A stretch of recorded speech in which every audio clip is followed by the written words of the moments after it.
ഒരിക്കലും ഒരു LD പരീക്ഷയ്ക്ക് ചോദിച്ച ചോദ്യമാണ്, മലയാളം ഭാഗത്തു നിന്ന് ചോദിച്ച ചോദ്യമാണ്. ഞാൻ കഴിഞ്ഞ 2 മണിക്കൂറായിട്ട് പഠിച്ചുകൊണ്ടേയിരിക്കുകയാണ് എന്നർത്ഥം വരുന്ന താഴെ തന്നിരിക്കുന്ന ഓപ്ഷനിലുള്ള സെന്റൻസ് ഏതാണ് എന്നാണ്. താഴെ 4 ഓപ്ഷൻസ് ഇംഗ്ലീഷിൽ കൊടുത്തിട്ടുണ്ടായിരുന്നു. അത് ഏത് ടെൻസ് ആണ്? പ്രസന്റ് പെർഫെക്റ്റ് കണ്ടിന്യൂസ് ടെൻസ് ആണ്. അപ്പൊ അതിലുള്ളൊരു സെന്റൻസ് ഉണ്ട്, അതായിരുന്നു അതിന്റെ ആൻസർ.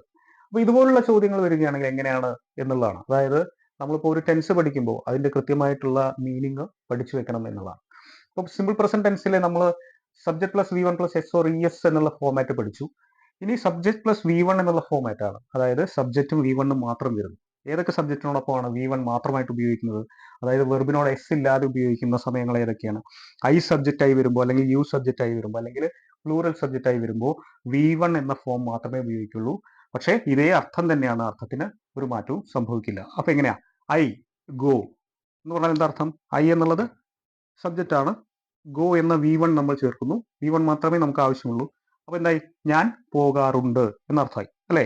ഇനി യു ഗോ എന്നാണെങ്കിലോ? നിങ്ങൾ പോകാറുണ്ട് അല്ലെങ്കിൽ നീ പോകാറുണ്ട്. ദേ ഗോ എന്നാണെങ്കിൽ എന്തായി?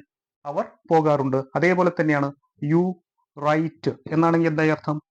നീ എഴുതാറുണ്ട് അല്ലെങ്കിൽ നിങ്ങൾ എഴുതാറുണ്ട് എന്നുള്ളതാണ്. ദേ റൈറ്റ് എന്നാണെങ്കിലോ?